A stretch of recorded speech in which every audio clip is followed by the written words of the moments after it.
السلام عليكم ورحمة الله وبركاته. الحمد لله رب العالمين والصلاة والسلام على رسوله الكريم وعلى آله وصحبه وأهل بيته أجمعين أما بعد. বাংলাদেশ জামাত ইসলামী গাজীপুর মহানগর এবং জেলা শাখা কর্তৃক আয়োজিত সম্প্রতি বৈষম্য বিরোধী আন্দোলনের শহীদ পরিবার এবং আহতদের এবং সুদী সমাবেশের সভাপতি গাজীপুর মহানগরী জামাত ইসলামের সম্মানিত আমির কেন্দ্রীয় মজলিসের শূরার অন্যতম সদস্য জনাব অধ্যাপক জামাল উদ্দিন, মঞ্চে বসা কেন্দ্রীয় নেতৃবৃন্দ, স্থানীয় নেতৃবৃন্দ, প্রিয় গাজীপুরবাসী, সাংবাদিক বন্ধুগণ, আসসালামু আলাইকুম ওয়া রাহমাতুল্লাহ। মহান রবের শুকরিয়া আদায় করছি। গতকাল পর্যন্ত মুষলধারে বৃষ্টি হয়েছে।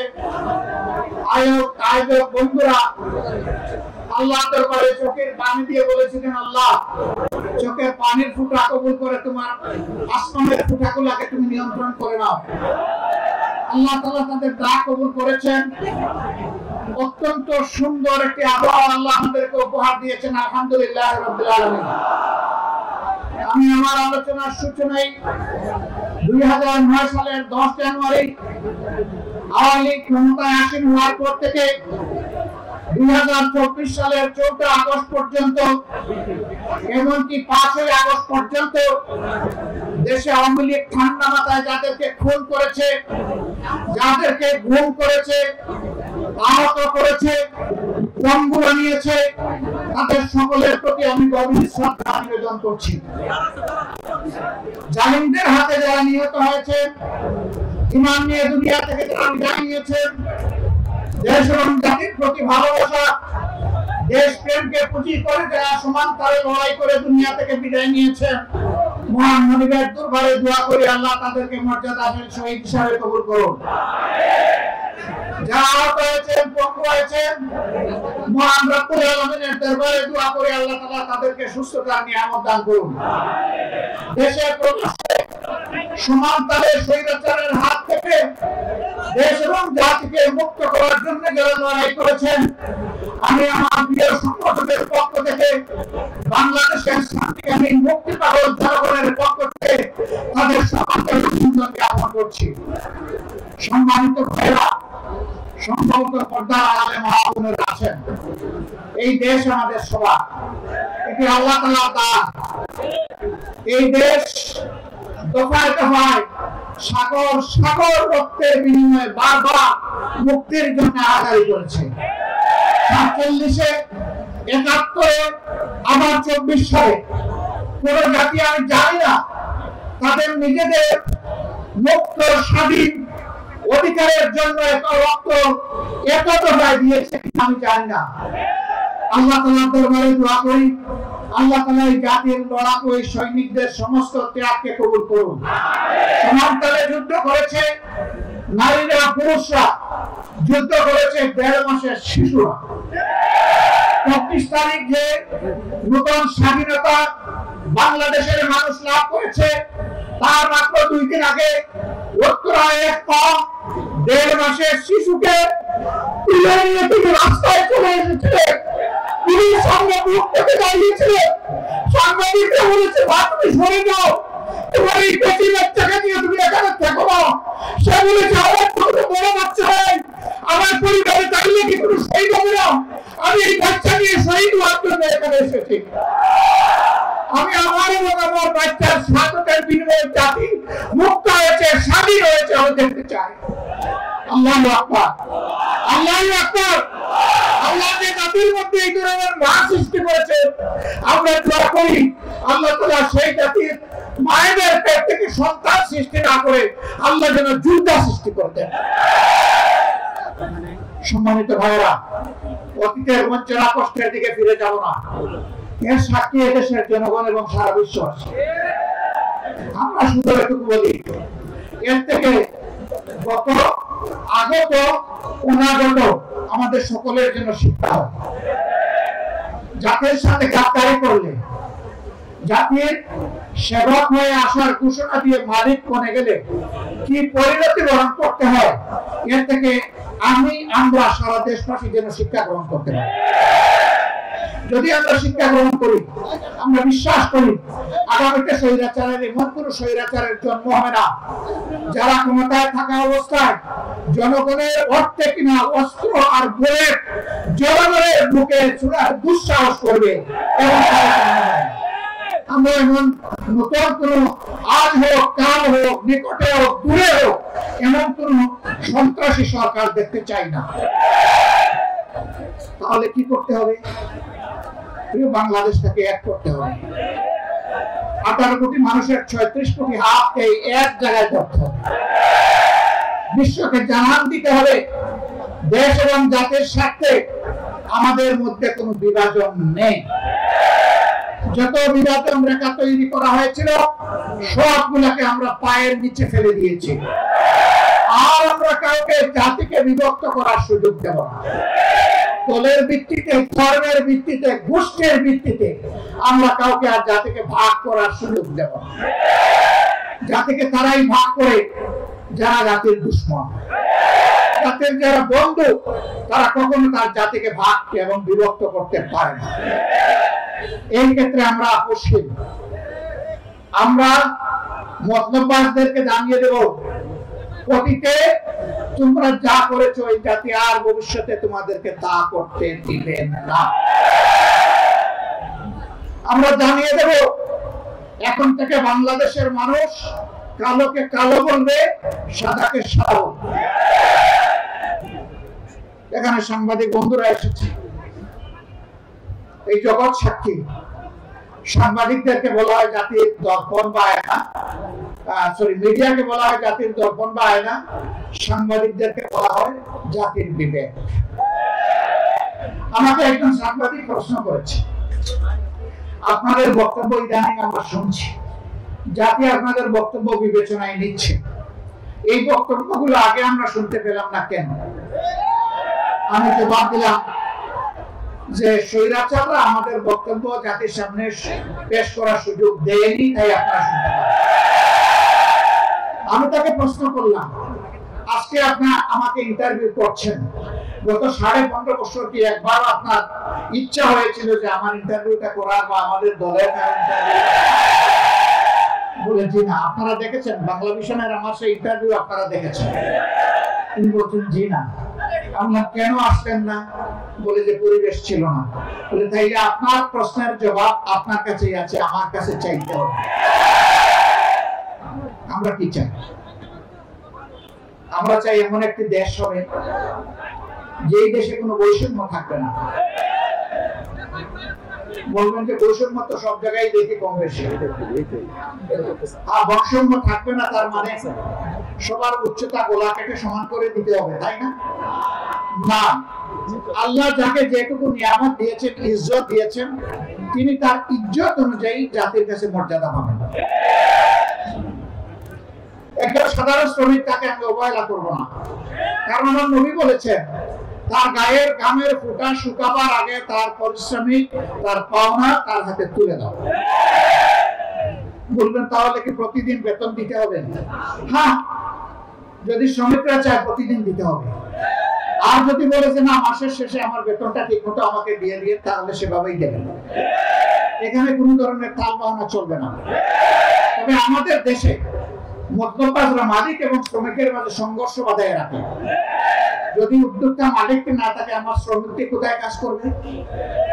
শিল্প যদি না বাঁচে, আমার কর্মসংস্থান কোথায় হবে? যারাই সমাজের দুশ্মন তারাই শিল্প ধ্বংস করতে চায়।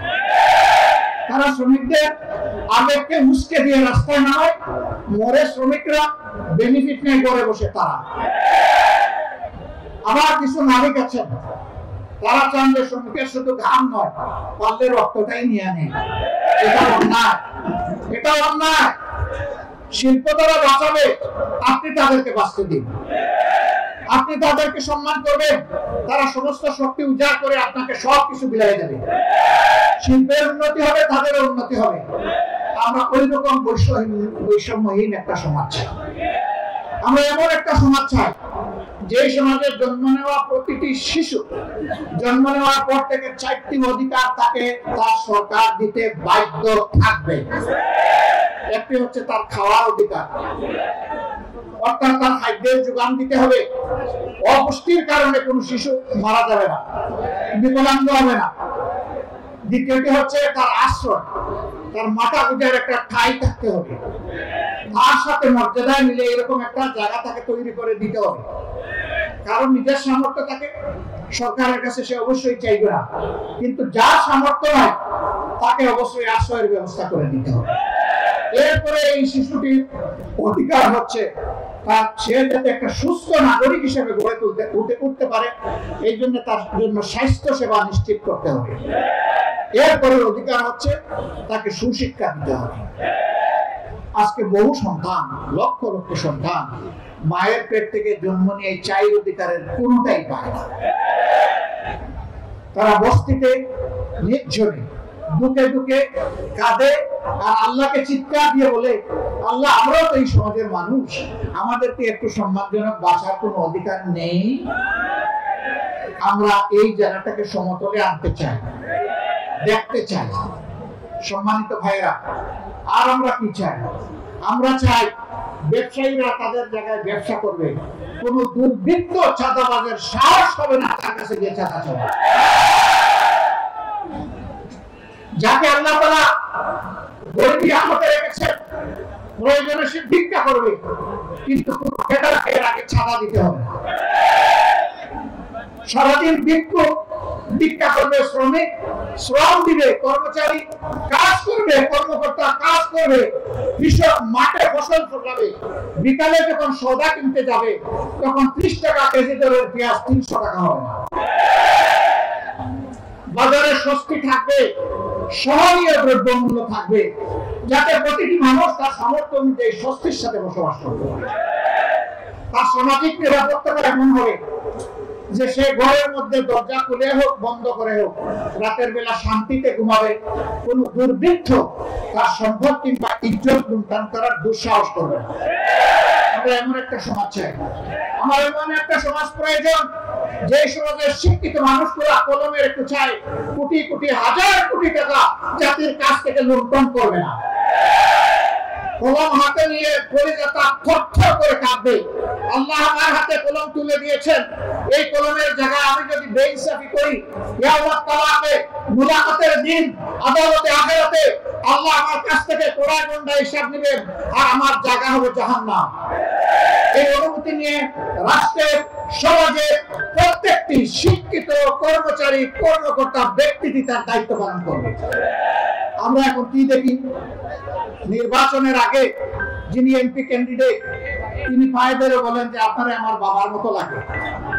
যারা পায়ে ধরতেছেন, মুশরাই কারে ধরতেছেন, হয়তো তিনি তার ছেলের বয়সী, বলতেছেন যে আপনার বাড়িতে আসি, আপনার সাথে পরে কথা বলবো, আসেন আপনার বাবার কবরটা আগে জিয়ারত করি। এই লোকটা বলতেছে আস্তাগফিরুল্লাহ, আমার বাবা তো এখনো জীবিত আছেন, আপনি কবর পালন কোথায়? নির্বাচনের গিয়ে সময় গিয়ে বলে যে আপনারে আমার মায়ের পেটের ভাইয়ের মতো লাগে দেখতে। নির্বাচন চলে গেলে বলে তুমি কে বেটা, শালার বেটা, এখান থেকে পালা, এখানে আসছো কেন, কিভাবে আসছো, কে তোমাকে আসতে দিল? ও বাবা, ও তো এখন জান বাইর হওয়ার কথা। আমরা ওই রকম ভণ্ড রাজনীতিবিদ চাই না, আমরা চাই অনুশাসন।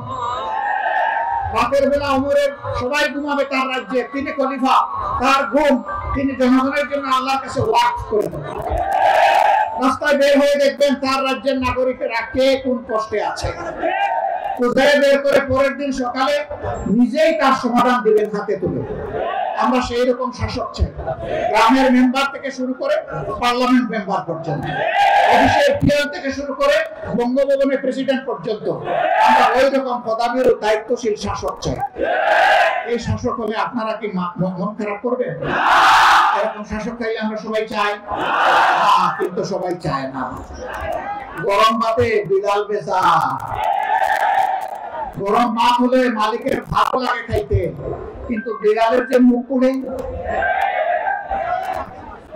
যারা মতলববাজ লোভী লোভেরা তারা এটা চাইবে না, বলবে যে তা কারা, তারা আপনাদের সমাজের লোক। এই সমাজ থেকেই আপনাকে বাছাই করে নিতে হবে। আল্লাহ আসমান থেকে আল্লাহ ফেরেশতা পাঠাইয়া এমপি এবং গ্রামের মেম্বার বানায় দিবেন না। এই মানুষের মধ্য থেকে আল্লাহ চান যে মানুষের সমাজে শৃঙ্খলা বিধানের জন্য, ন্যায় বিচার কায়েম করার জন্য আল্লাহ কাউকে না কাউকে দায়িত্ব দেবেন। এখন আদালতে বসে, আমাকে মাফ করবেন, আমি কাউকে কষ্ট দেওয়ার জন্য বলছি না, বাস্তব অবস্থার জন্য বলছি।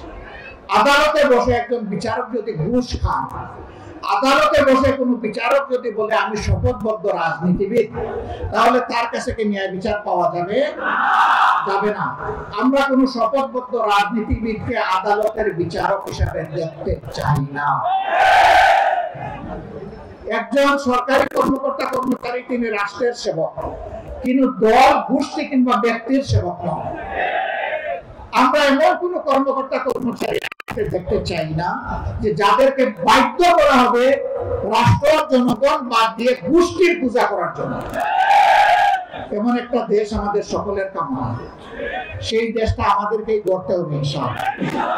বাংলাদেশ জামাতে ইসলামী কন্টেক্ট 15.5 বছর ইতিহাসের বর্বরতম নির্যাতন চালানো হয়েছে জামাতে ইসলামের উপর।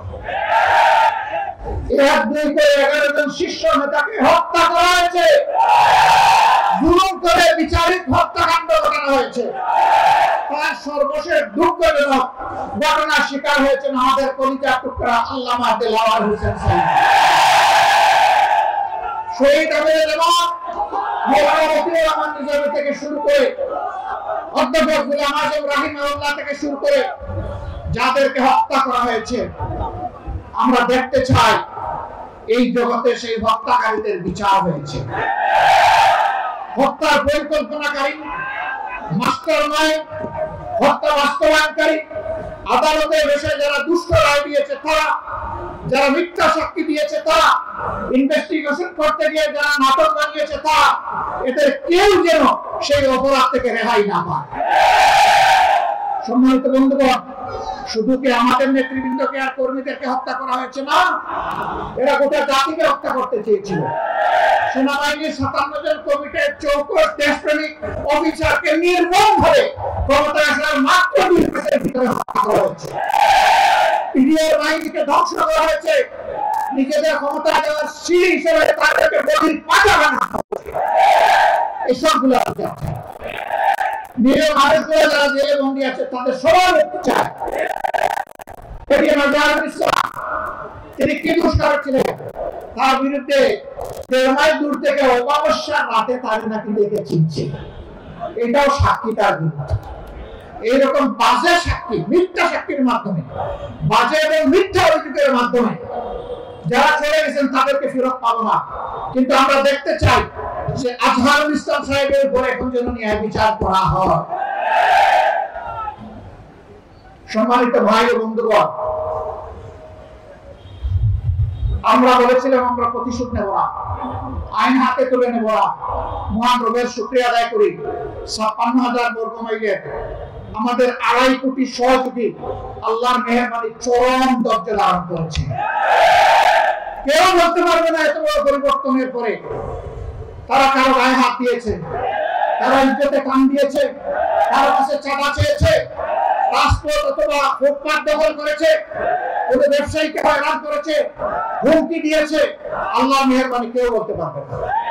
যে আল্লাহ তৌফিক দিয়েছেন, আবার মাথা নত করে সেই আল্লাহ শুকরিয়া আদায় করি, আলহামদুলিল্লাহ।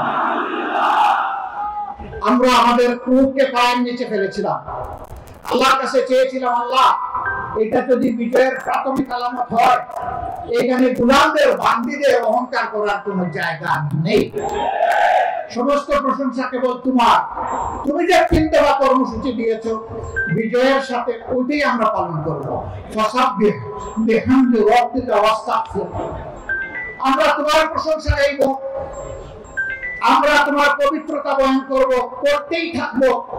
আর মানুষ হিসেবে আমাদের যত ত্রুটি বিচ্যুতি হয়েছে তার জন্য তোমার কাছে ইস্তেগফার করব, মাফ চাই। আমরা আমাদের কর্মীদেরকে বলেছিলাম যে সেজদা করো, চোখের পানি দিয়ে খুশির সাথে আল্লাহ শুকরিয়া দেয়। আমরা বলেছিলাম কমপক্ষে একটা রোজা রেখে আল্লাহ শুকরিয়া দেয়।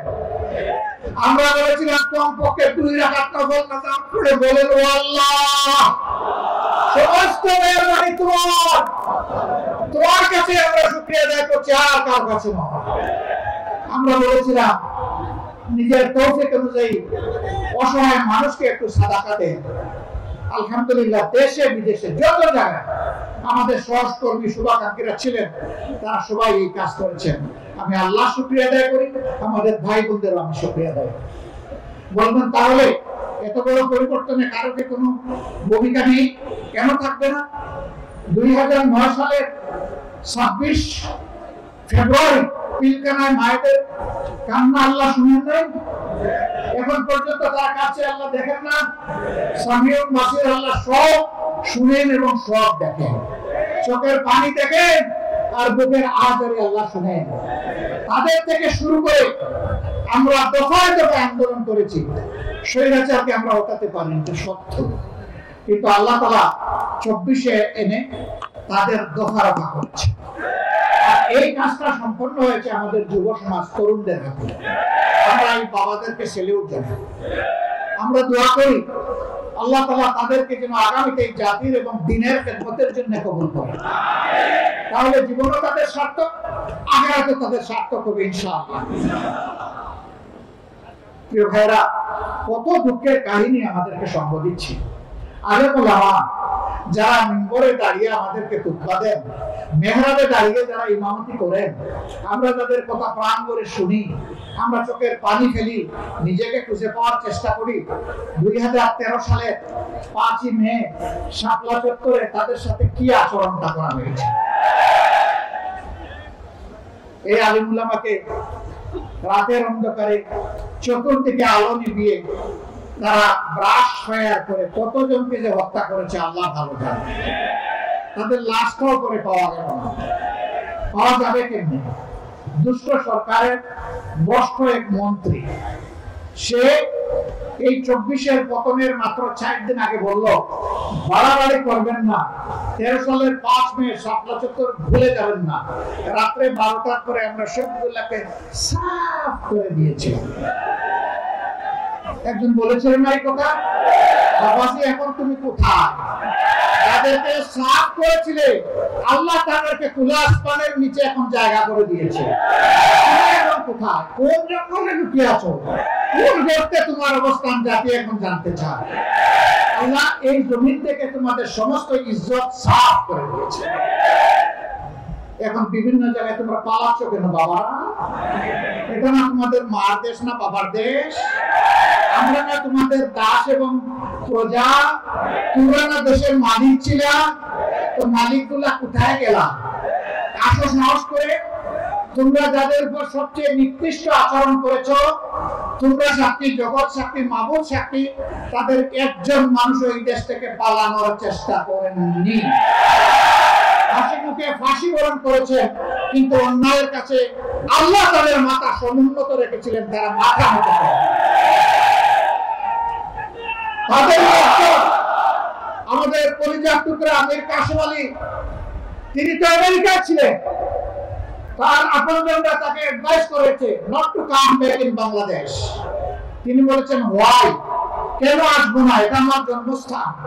বলে যে জামাতের নেতৃবৃন্দের সাথে যা করা হয়েছে আপনি আসলে তাই করুন। তিনি বললেন আমি দুটি কারণে আসবো।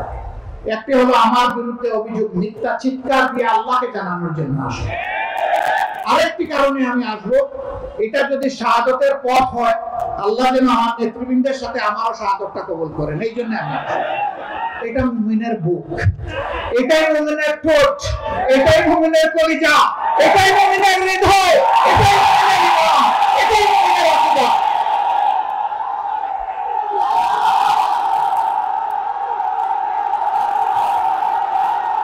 ভাই ও বোনেরা, ভাই ও বোনেরা, যারা অপরাধী, সেই অপরাধী আমি হলে আমি আমার বিচার চাই, আমি ন্যায় বিচার চাই। আমি যদি ফাঁসির উপযুক্ত কোনো কাজ করি আমাকে ফাঁসি দেওয়া হোক। আদালতে আমি ন্যায়ভ্রষ্ট কোনো বিচার চাই না, কোনো দুর্বৃত্তকে আদালতের চেয়ারে আর দেখতে চাই না।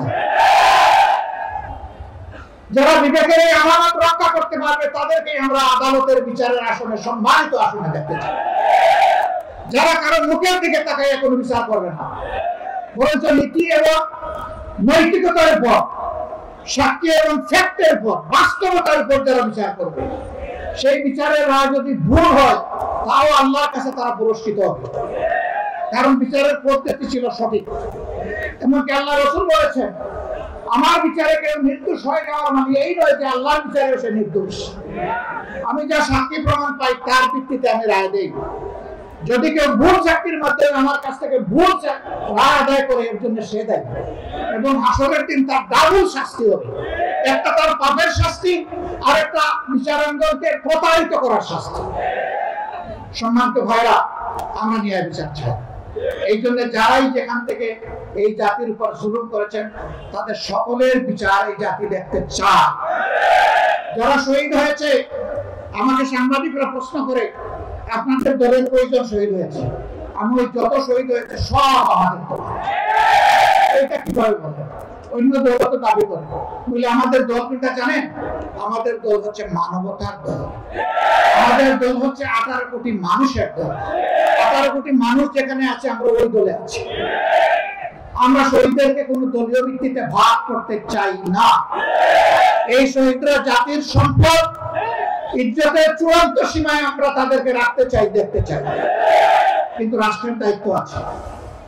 যারা লড়াই করে মুখের রক্ত দিয়ে, জীবন দিয়ে, যাদের সন্তানেরা, যাদের স্বামীরা, যাদের বাবারা এই সমাজকে মুক্তি এনে দিয়ে গেছেন, এই পরিবারগুলোর প্রতি সরকারকে অবশ্যই তার নৈতিক দায়িত্ব পালন করতে হবে।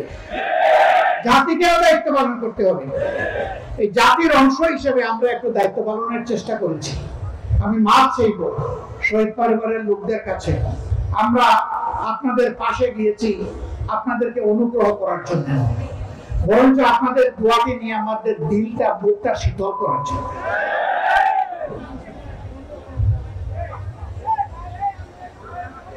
আপনারা আমাদের অহংকারের পাত্র, আমাদের মর্যাদার পাত্র, আমাদের সম্মানের পাত্র। আমরা সরকারের কাছে দাবি জানাবো তাদের সঠিক স্বীকৃতিতে যেন দেওয়া হয়।